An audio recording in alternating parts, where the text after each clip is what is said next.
Welcome, everyone. This is Coaching in Session, and my name is Michael Rearden, and I will be your mindset coach today. And today we're going to be talking about health and fitness and life coaching, and today we're going to be having on a guest, Sherry Shaban. Sherry Shaban is going to be a coach helping people get into a better mindset, but not only just the mindset alone. How can we start to get into the body that we're supposed to be having? How can we start to turn our limiting beliefs around that we have been told? From doctors saying that we can't do something because of an injury, all the way to ourselves saying that we don't have time in our day. We all have time to make something possible in our life. If you're having a difficult time trying to figure things out, well, what do we need to do in order to get to that point? Well, we might have to figure out our step one. Step one is going to be identifying what we want to accomplish, what is our journey, and then how we're going to proceed on that journey. And the journey we're going to be going on today with Sherry is going to be one for you to understand too, because you might be exactly where we talk about. And if you are, you're going to find the things we talk about, the tips and the tricks, all of those are going to be exactly in line with helping you get to the body and the life and the wellness that you deserve and the wellness that you want. So let's get into that interview with Sherry and myself.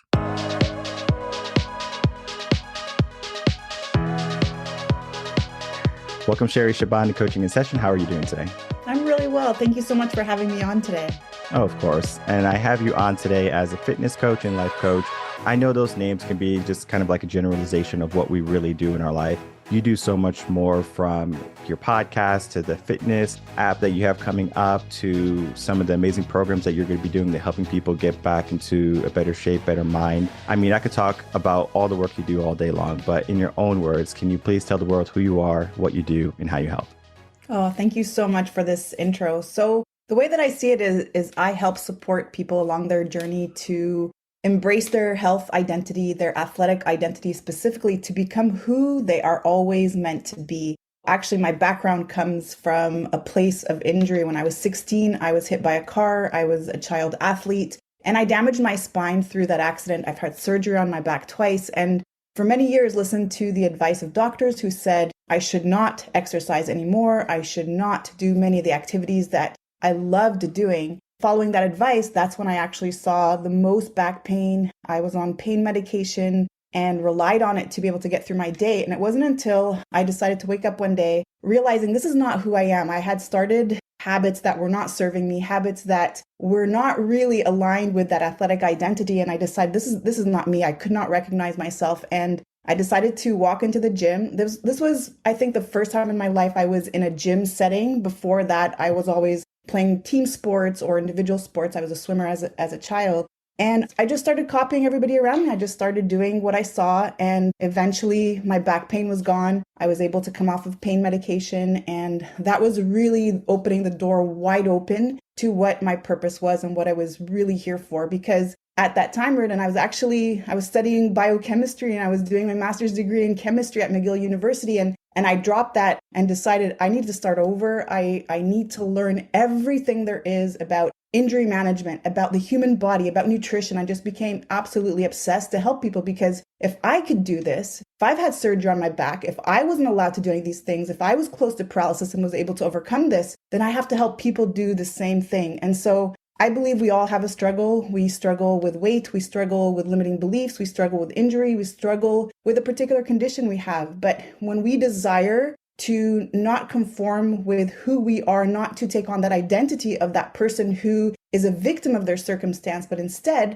to empower themselves, to empower ourselves with this mindset that anything is possible. And it's all going to start with one small habit that will slowly start to stack until we become who we're always meant to be. And that essentially is the message I want to share with the world. I don't believe in punishing ourselves through diet and exercise, but instead stepping into that lifestyle so that it becomes a part of who you are. We don't hate ourselves through what we eat or punish ourselves through how hard we want to train, because the goal is to release weight, but essentially to become that person where it's just is a part of your day-to-day life. And you become that role model to all those around you that you love the most. Yeah, I love that mindset, because when you were 16 and you had that accident, you had an option. You had an option to just do what the doctors say, it's just take it easy, or to show up. And you decided to show up. And that's so powerful, because I think people become victims of their circumstances. And we have to make sure that we can't allow the world to push us any which way we want. We only have one life. So we have to make sure we live it to the fullest every single day. And I talk about this story all the time. It's my favorite story about Peaceful Warrior with Dan Millman. If you're familiar with him, he is a Olympic gold medalist. He was in a motorcycle accident. He fractured his leg, and the doctor said that he would never be able to do, Olympics again or be a gymnast again. So he went through a state of depression for some time, and he was trying to find his purpose, but he found a mentor, a coach, a guide that told him, saying, well, why don't you go after your dream? If this is your dream, let's go for it.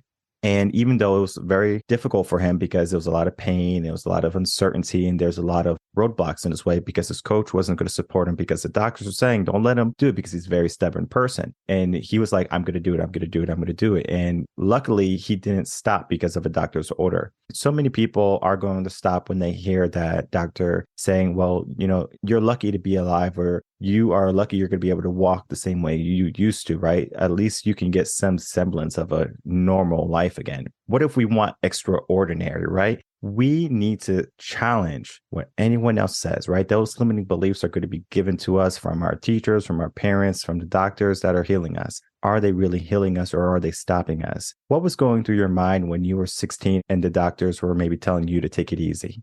It was really the end of the world for me. And, at that time I was a competitive swimmer. I was involved in all varsity sports. I was, always ranking first place, second place. That was just who I always knew myself to be. Even growing up as a kid in elementary school, I would compete against the boys. I wanted to always out push up them and outrun them. And then here I am being told at such a young age that, well, you should stop exercising. You should definitely stop doing all the activities that you're doing. Absolutely no more volleyball. It was volleyball season at that time. I think it'll just be light walking on a treadmill going forward. And should you ever become pregnant one day, then we don't know what the complications are because you have certain levels of the discs that are still sort of, let's say, under risk of also herniating and compressing the nerves. And so it was devastating, and I couldn't find myself. And I think that loss of identity is really what makes us search for something else. We have this need for significance. And obviously I got my significance, my knowing of who I am from what I was doing. And then all of a sudden that was taken away from me. And now it's, well, who am I without sports? Who am I without being in basketball season this year? And who am I without being in the varsity sports and being Sherry the athlete? And so that's when I started to look for another source of significance, of just being seen and being just, understood. And so, of course, I found a different social environment that did a lot of habits that my parents would never approve of. And that's where I found my source of significance. But initially, I listened to what the doctors said. And there was always this knowing, though, inside of me that I didn't want to accept it. There was something about it that just did not seem right. And so that's sort of, I think, what led me down that path of curiosity of what would happen if I just tried. And then, of course, just listening to the body a little bit more and picking up the signs of pain, noticing when I did certain movements or certain activities, whether or not that would provoke more pain. And so it just kind of became this massive learning experiment, and until I found that sweet spot where I know how much I can push and I know when I'm supposed to back off, and every single day looks different. Up until today, I've pretty much been pain-free for so many years that I almost forget that I even have a back quote unquote problem. I've learned to manage it. I've learned to listen to my body, and I've learned to pick up cues that I had to do because the ego would always push me to do more or to want to do more, especially once I start to see more results. And so, yeah, it's been a massive journey and still continues to be. Yeah, it's about that journey though. And I think sometimes people see the long journey and they say, it's too scary, it's too much work. They might look in the mirror and they say, okay, well, I got this big beer belly, or I got these, these love handles, or my thighs are a little bit too thick. How long is that going to take me? It might take them a very long time. Some people don't want to do it the long way, so they do it the quick way. So they get a surgery, bypass, something along those lines. I don't recommend those. I always recommend you're going to get so much more from doing it yourself. And it's just better for the body. For me, got hurt when I was doing a marathon, and I was maybe 21 or something. And I'm a very stubborn person also. So I was like, I'm still going to do this marathon, and there's nothing stopping me. I'm training for it. I'm going to do it. Mistake number one. So I really hurt myself. So at that point, I started to develop sciatica issues. And then I was like, man, this sucks. And I'm early 20s, and I'm thinking, is this life, right? Is this life? I'm literally having to take Advil every single morning just to go to work. And I'm literally just hopping down the hallway, just okay, I need to do something. And so I found Bikram yoga, just movement. So from when I was 16, I was weightlifting from high school all the way to college, and I still weightlift today. The Bikram yoga, the yoga aspect of the just movement, being flexible, allowing my spine to do what it needed to do to heal was so empowering for me because I thought I was going to be bedridden. And it was just some days when I just like didn't want to get up because it was just so much pain. But then I started to see if I don't move, it's more pain. But if I move, I start to alleviate the pain. And I think some people are just in that pain and they think if they take some movements, they're going to hurt themselves. I find if you do the right movements, you're going to be in a better place. Now, I think for the majority of people, they don't know how to work out or they don't know how to move. For you, you said when you're going to the gym, you started to look at people, you started to see what were they doing, right? We need that help. I know for me, when I see someone who's new in the gym, if they're doing something that's going to hurt them, I always go up to them. I know they don't like it. I just say, hey, I don't want you to hurt yourself. Maybe do this instead. That's all I say. And then I walk away.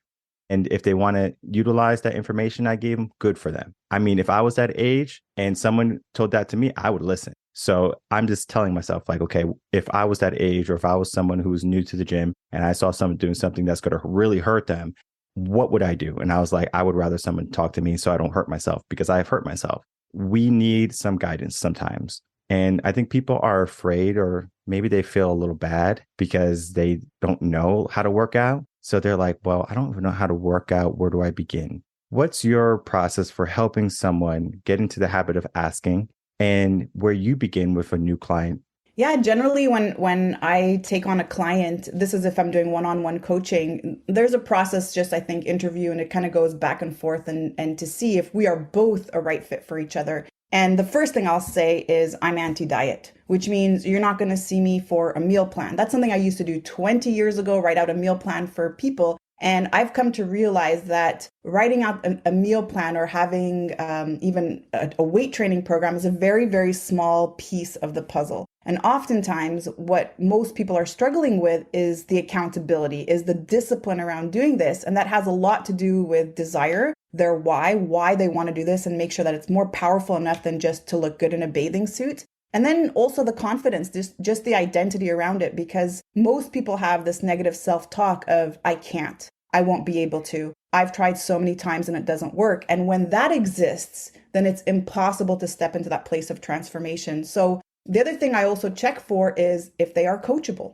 And one thing I always ask from my clients, if we're going to work together one-on-one, then you can never say the words, I know. Kind of coming back to what you were saying earlier about being an excellent student, right? Being in the gym and being open to receiving somebody coming up to you and saying, hey, there's a better way to do this that won't hurt you. So the way that I live my life is I'm always in the shoes of a student. As a coach, even though I've been doing this for over 20 years, I'm still a student. I'm open to hearing something else. I'm open to challenging what I already know. And the issue with us wanting to create that transformation around the health and fitness is not the lack of information. Actually, that information is everywhere. I even have a YouTube channel that's full of free workouts if anybody wants to follow it. People aren't necessarily coming to work with me because they're looking for exercises or they're looking for a way to eat, but instead it's around stepping into that athletic identity, around releasing a lot of limiting beliefs that we have, around understanding how to habit stack and how to start breaking things up so that it doesn't feel like it's so overwhelming. That person who's just starting off training or around even focusing on their self-care has to kind of break it up in a way where it's palatable. It's one bite at a time. And when we're looking at releasing 100 pounds and reversing type 2 diabetes and all of these other health conditions, it really starts with very, very simple habits. And I like to apply the rule of addition first before subtraction. So before we start removing things, how about we start adding positive serving habits? And after a while, after you become comfortable with that, move on to the next thing. But I think you know, and I think most of us know at this point that diets don't work. Diets don't work because we already put it in our mind that there is a deadline. There's an end date to this, and there's a massive restriction here. And so I help people going from I can't to I don't. So instead of showing up at a party and saying, I can't have cake, I can't have alcohol today, I can't have this and that today, instead we get to a place where we can say, I don't drink, I don't want cake today, and I don't do drugs, right? And so when you come to that place where it becomes such an identity, such a statement of who you are, such a certainty around what you do and don't do. That is where the transformation is. And essentially, that's what I help people come to that place. My goal is for somebody to be able to be independent long term. I don't want people to rely on me to help them serve themselves, but instead, I want to show them the tools and I want to help them become that person who now knows exactly what they do and don't do, and it serves them. They're listening to their body, they're cued in on what is the best for them, and it doesn't oftentimes look like perhaps what other people are doing around them. The identity that we give ourselves is going to be one of those things. It's like it could be our best friends or it could be an enemy. And I find that people give themselves an enemy in the beginning, and then they have to learn how to conform that to a best friend. Because we look at the I can't and I don't in a negative fashion, more so in the sense of I know I can, but I don't want to because I'm bigger than that. People think about self-care as a big one right now. It's like, well, I had such a stressful day at work. I mean, I just need some self-care bear. I just need some self-care cake. This is what I need right now to make me feel better. Like, I need this. So we get into that want, that desire, right? The brain is just saying what we need rather than going to the gym and getting a good workout. And I can guarantee you, if you're in a bad place or like you're stressed out or if you're just in a bad mood, you go to the gym and you get a good workout in, at the end of it, you're going to feel amazing. Versus if you just go and get that cake, right, you're going to feel like self-loathing. You're like, oh man, I feel terrible. I feel disgusting. It's like a never-ending spiral that we know we're putting ourselves in. We just have to say, you know what? Let's step back. Let's start to do other things that are going to be more beneficial for me. Working out is one of the things that is readily available, especially in our world today. They can go to YouTube, check out your channel. They can go on Google, type in fitness workouts or routines or what to do in order to get in shape. There's just so much resources out there, but there's so many distractions also. So people are going to find an excuse for not doing what they're supposed to be doing. The biggest excuse that people give themselves when it comes to working out or just moving more, I don't have any time. Right. I don't have any time. Mm-hmm. Sherry, I tried. I was just so busy at work, and I got home and I had to take care of the dog, and then the kids were running around. I just didn't have any time. What do you say to people who say that they don't have any time? Well, whenever we say the words, I don't have time, what we are really saying is, this is not my priority. And so I just help people reframe that because we make time for everything we find a priority, everything that we find important to us. And, I'm a mom. I have two girls, 14 and almost 13. And let me tell you, no matter what is going on in my day, I will make the time. It doesn't matter how booked I am all day long. If something happens and they need me, suddenly I find that time. I will drop everything for it. And so it just shows us when we say those words, I don't have time, or when we say the words, actually, it's too expensive, then what we're really saying is, I don't value it and I'm not making it a priority in my schedule. And I say the word expensive because that's normally the second thing that I'll hear. And only for the reason that we have this tendency in our society to feel that self-sacrifice is love. So oftentimes as a parent or as a person who really has a lot of people around them who they love, you'll notice that it's so easy to do something for someone you love than to do it for yourself. So easy to spend $1,000 a month on gymnastics, which is what I do for my girls, than to think about spending that amount of money on my own self-care. And so as a parent, that is a no-brainer. We will prioritize the kids in terms of time, in terms of what we'll invest in them. And at the end of the day, we're not spending money on ourselves. We're actually investing in ourselves. Everything is an investment. Whether I am choosing to buy organic food, whether I am choosing to buy more vegetables, which are way more expensive these days because of the price of inflation, or I'm choosing certain things that serve me, ultimately, everything I'm doing is an investment, including that one workout that I did, including that 10-minute walk that I did, including reducing that 1 teaspoon of sugar in my coffee. Every little tiny thing is an investment. And so I just challenge my athletes, as I call them, not my clients. I call them athletes because being an athlete is more of a mindset. I challenge them every single time they say the word, I don't have time, or when it comes to their self-care, it's too expensive. I just challenge them to ask themselves, is it because I don't see value? Is it not a priority for me? And the moment we start to ask ourselves that and just reframe the question, we get the answers. And oftentimes it is because we don't see the value in investing in ourselves ultimately. I know this is not about fitness, but like in my relationship, we're not allowed to say that we're busy to each other. So Right. if I say, "Oh, I'm busy, I can't do this," then it's just like I'm not prioritizing the relationship. I'm not prioritizing you. So we just don't use the word busy. It's like, okay, I'll figure it out, right? I mean, it's going to be hard some days, but some days are going to be like, okay, not a problem, right? You acclimate to certain things, right? And we acclimate to going to the gym, or we create that habit of going to the gym. So in the beginning, it might be very difficult to create that time, but then it just becomes a routine, right? We wake up in the morning, you go to the gym. Or if you like to go to the gym in the evenings, after work, you're not going to go home. You're just going to go straight to the gym. Sometimes you might have to go home, walk the dog, take care of the kids. Then you can sneak out, go to the gym. Depending on your schedule, as long as you follow that schedule and you just don't allow a lapse. What happens with New Year's resolutions typically is that people start really strong, but then they allow a small lapse, right? So they might go to the gym Monday, Wednesday, and Friday. Oh, it's so busy this week. I'm just going to go to the gym Monday. And then the next week they say, well, I'm just going to go Monday again. Before you know it, they're not going to the gym at all. It's because they had that lapse and they didn't make it a priority.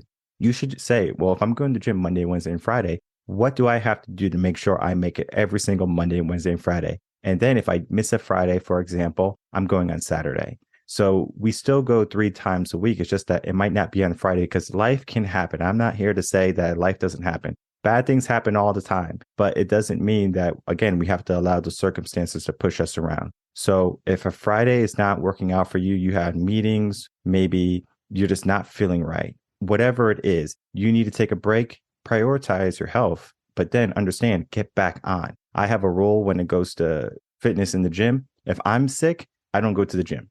Number one, I don't want to get people sick. Number two, I know what's more important for me. Me getting better is actually better for me than going to the gym that one day or 2 days or 3 days, whatever it is. So I prioritize my health. And you said something very important, that we will prioritize others, especially parents. They will prioritize other people. They will empty their cup, not worry about their cup until it's empty. And then they wonder, it's like, oh, I feel drained. I feel stressed. I feel empty, because we are just giving, giving, giving, giving, giving. And we do have to understand that we have to give something to ourselves too. So when you have an opportunity to invest in yourself, to make yourself a priority, do it. Don't just say, well, I don't have time. That's just an excuse that the brain gives itself. So it's not making yourself a priority, and it's not giving what it truly wants. And that's the value of fitness, of health, of life. And people just have all these pains and they just associate it with age. Oh, I'm 30 now. My back hurts a little bit. It's supposed to be this way. Oh, I'm 50 now. Like every time it's bad weather, like my joints hurt. It's supposed to be this way. I know people who are in their 70s in the gym, killing it, right? Better than me. And I'm like, man, I want to be there. How do I do that? It's mindset. It's what they give themselves every single day. I'm going to show up every single day. And it's important we give themselves that. And there's so many tools and resources that we have to help us get there, whether it be an app reminding us, saying, hey, have you worked out? Here's a new workout to try, right? So we give ourselves new and thought-invoking activities that we can do, because some people, they fall into a slum, is what I'm going to call it, where they start going to the gym. Oh, I like this, I like this, I like this. And then it's kind of like, this is kind of boring. How do you spice it up when someone has been going to the gym for so long and now they're just trying to figure out, all right, I need something new, otherwise I'm going to stop? Yeah, such a great question. And, it's interesting. I was actually in the CrossFit world. I used to own 2 CrossFit gyms pre-pandemic. And so what CrossFit has taught me is really the importance of variety. And so it's super important that when we're looking at our body, we want to look at the different skills of fitness that we can generate. I remember you mentioned something around starting yoga, and it gave you stability. You worked on your flexibility. You worked on other aspects of your fitness, and so variety to me is extremely important. And so that would mean that even going outside, going for a walk offers variety, or cycling or trying different sports offers variety. But when we don't have variety, not only does it create boredom, but it also creates stagnation. We don't start to see the results, or we see that we're starting to plateau. And so for anybody who's looking really to look at fitness in a long-term sort of fashion, and it be a lifelong journey, I'll always recommend to try different things, especially as we age. Perhaps now we're going to start to notice that maybe lifting that same weight doesn't feel the same. I'm 42, by the way, and I'll tell you, I started training really, really regimentally 4 years ago or so, when I first walked into the gym. And I've noticed how my body can handle certain things. And so just by starting again to listen to the cues and really trying to think of the body as this machine that requires so many different ways of challenging it makes exercise more fun in general, especially being outside. There's this thing that we get from being outside, this absolute illumination, this radiation, this energy that we can't really get from being in the gym. And so by even going outside and just connecting with nature, going for a walk, going for a trail run, cycling, and just changing it up a little bit will always keep that gym routine fun, because we are creatures of change. We always want to change. We always want to adapt. Variety is one of our human needs. And when we don't feed ourselves that variety, that's where we start getting bored. And more importantly, we get frustrated because we don't see the results that we want.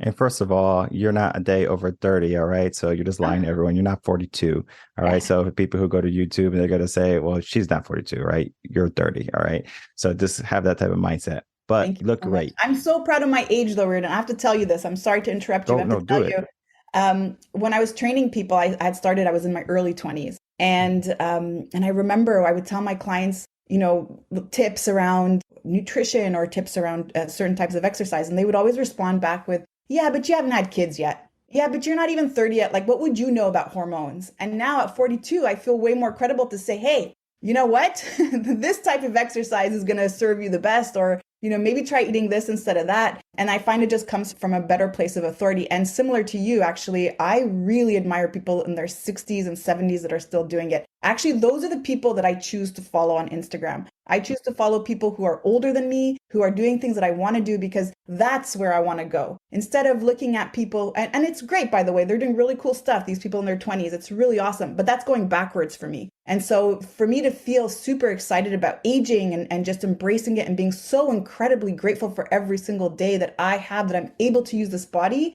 that really helps when you have role models who are decades older than you that are still doing those things. So just wanted to add that. Oh, yeah, no, definitely. I agree with that. We have to look at knowledge and wisdom, I believe, because sometimes people can look at you and they can say, oh, you're too young. You don't know how it feels to be me because you're not my age yet. But you can have worked with clients, or you follow people who have already reached that age or maybe even surpassed that age. So you are well aware of what is capable. Sometimes people, again, they give themselves that limiting belief, they give themselves that doubt, and they'll find any excuse they can to say, well, all right, I don't have to show up for this person. You have to show up for yourself. Even if you're not going to show up for a coach or trainer, show up for yourself. Do yourself that favor, because you only have one body. You have to do the best you can with it. I know people wait until their body starts to break down before they say, starting to break down. I think I need to go figure this out, right? They go see a doctor, they go see a nutritionist, they go see a fitness trainer to get back in order, when they just have to make small changes today. Walking around, going outside, adding a little bit more movement, doing some yoga, starting small, and then you can add up to the big things. You might say, okay, I have a goal to run a 10K. That's a great goal, but let's figure out where we start before we do that 10K. If you want to be like in a bodybuilding competition, let's start small and let's build our way up to that. Don't just say, okay, I'm going to go in a bodybuilding competition and you get hurt. We want to mitigate that, right? The goal for fitness is not to get hurt or to do things that are going to hurt you. You want to feel good when you leave the gym. Yeah, you might feel a little sore the day after. And I know for a lot of people who are out of shape and they're getting into shape, they're going to feel it for the first couple of months. They're just going to be like, oh, I can't even get up out of bed. And let me tell you, that is the sweetest feeling. I don't really get it as much anymore because I do it so much. It's kind of like numb, even though I might feel a little sore. It's like passive, like the brain just ignores it almost. I really have to pay attention. Like, is my body numb today from that workout or, running or swimming? I have to really pay attention. But for people who it's a new feeling to, it's like right there. And It's scary for them, I think, because it's like, should I feel this way? And I always say pain is weakness releasing from the body.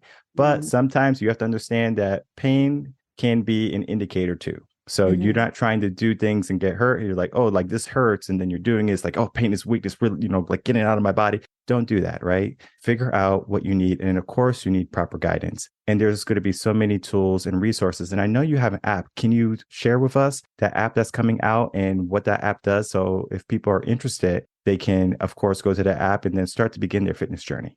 Yeah, absolutely. And I just wanted to add on a little comment about that pain, because I couldn't agree more. And the way that I like to look at pain, especially as I'm training, is I divide pain up into either real pain or fake pain. And fake pain is what I feel while I'm doing that exercise. Oh man, my legs are burning. My God, my chest, I feel my triceps. And so that's the fake pain. Because the moment I stop that activity, it goes away. Or I'm walking and I get a cramp. And the moment I stop walking, it goes away.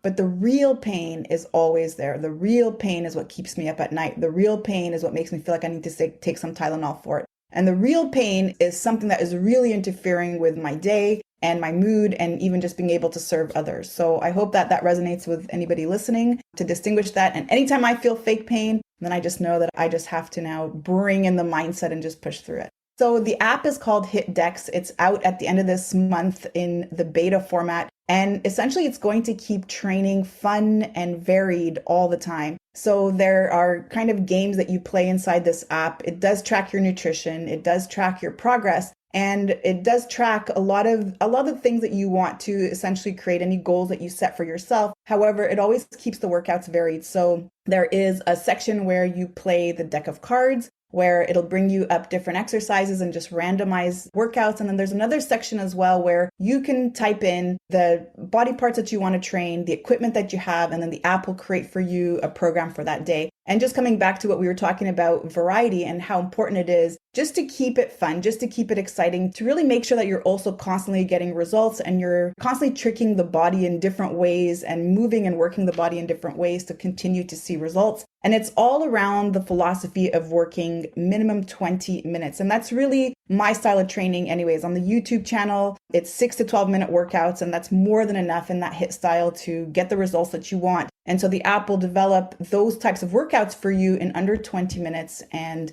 guaranteed to get results, just as long as you establish that consistency, which is essentially what is always needed to drive the results. I'm definitely going to be sending people to your YouTube channel and then and also recommending the app, because we do have to start there, right? 6 to 10 minutes, just start there. And then you can build your way up to 15 minutes, 25 minutes, 30, 40, whatever time limit you want. I remember when I first started working out, I was in the gym like, I think, an hour and a half, like every single day. And this is because I was just like young and I was like nothing else for me to do. I'm just like 18. So this like I'm in the gym all day long, and I would go to the gym 2 times a day. So I would do my like weightlifting in the morning, and then in the evening I'll run and do cardio and then abs and stuff like that.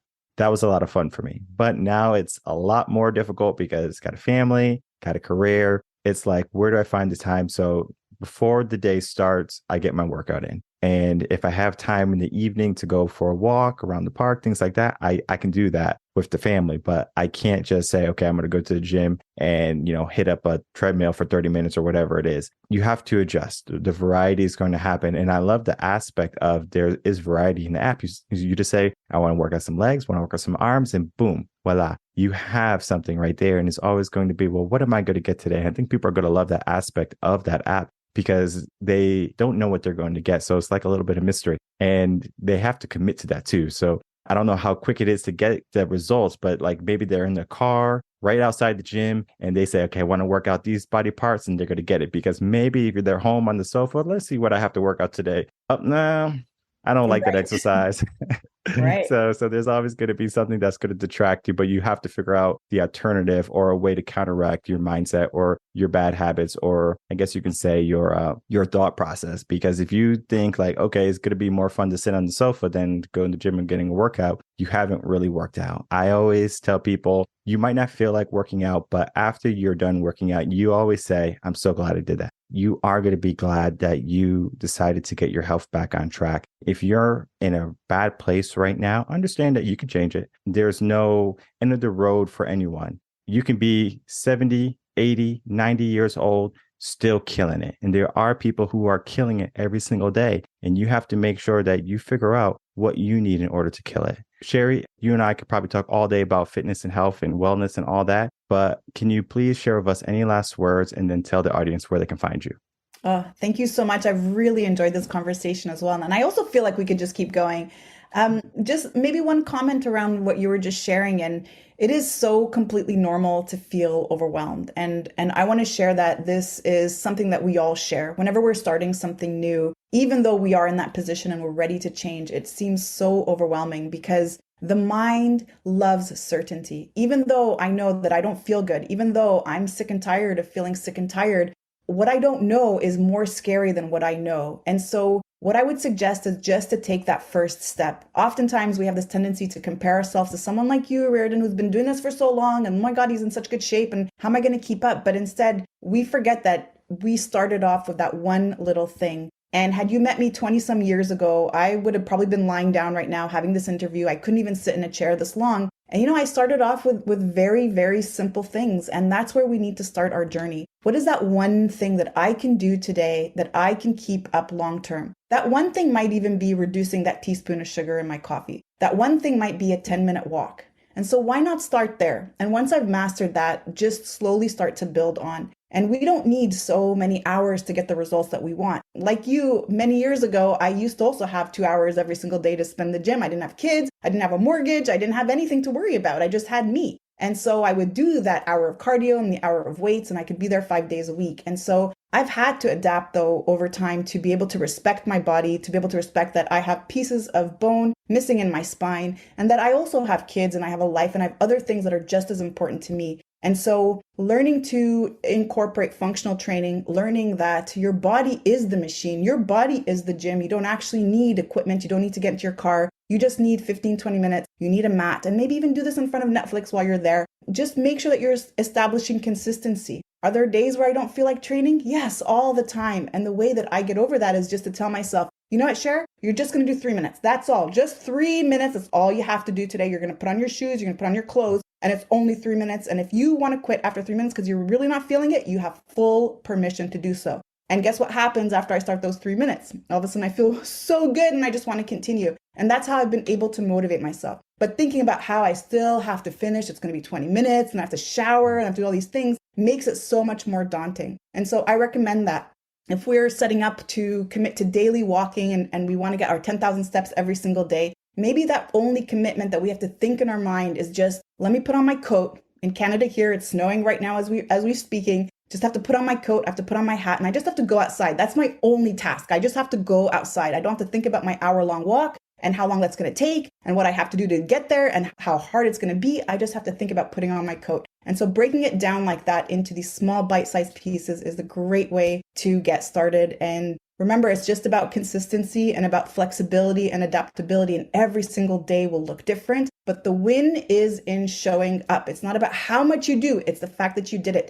And some days that means that you'll have to taper down a little bit. Other days you have so much energy to do it. And so just remember that that's always the one advice that you'll hear me say to you on the YouTube workouts is consistency drives results. And then we add the intensity. So you can find me on YouTube at Sherry Shaban Fitness. You can also find me on Instagram and Facebook at Sherry Shaban Fitness. And then also if you want to reach out to me, it's sherry@sherryshaban.com. And I have a program coming up this spring. It's called Make Peace with Food. This is a program I've been working on for so many years, very dear to my heart. And it's about fixing our relationship with food where we can come to the place where food becomes emotionally neutral. I want to help people get to that place where they have released their weight and they're enjoying their life and enjoying their food. And then food is no longer that thing that's constantly controlling them. Instead, we control when we want to eat and how it's done.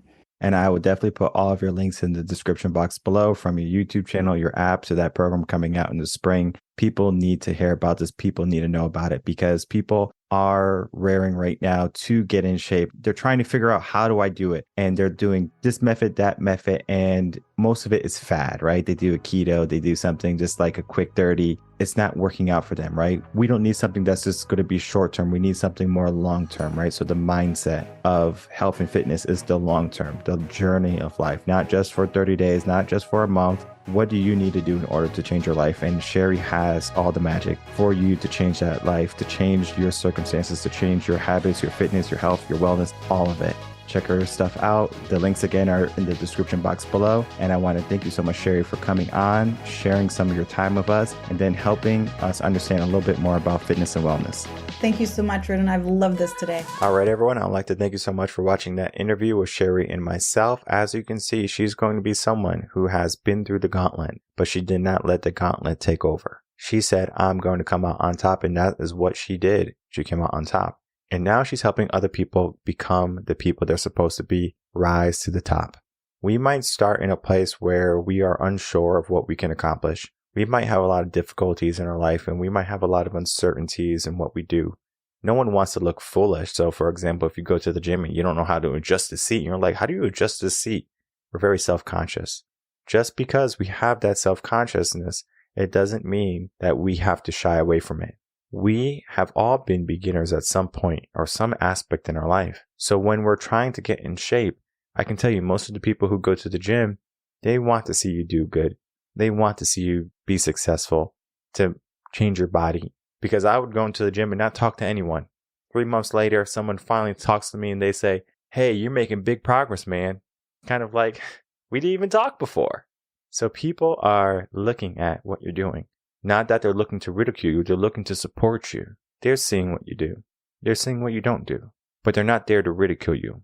They're not there to belittle you and make you feel bad. The gym community is a very supportive community. We're all there for one thing, betterment.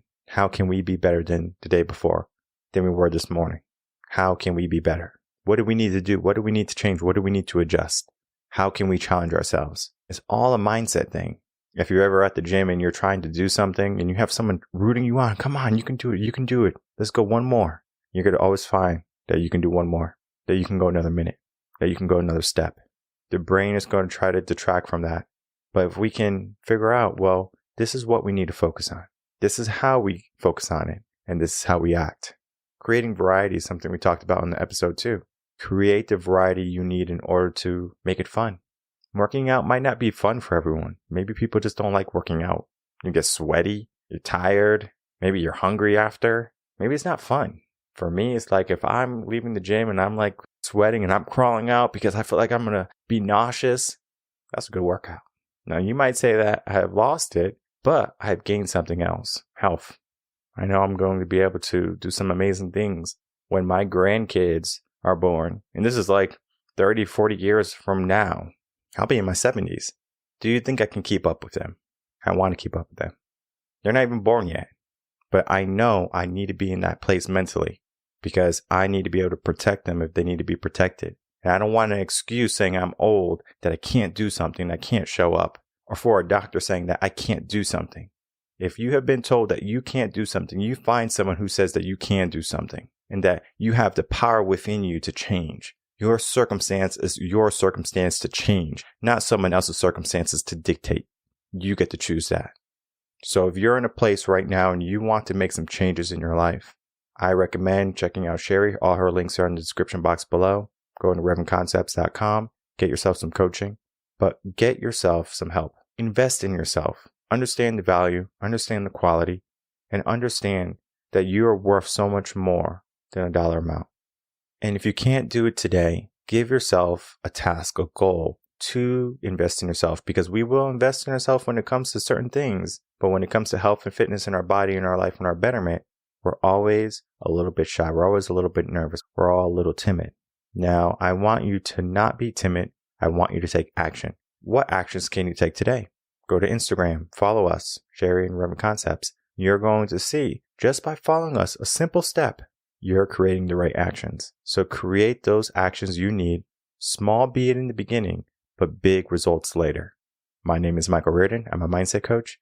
If you have any questions, you can email me coachinginsession@gmail.com, and I will see everyone on the next episode of Coaching in Session. Until then, everyone, take care.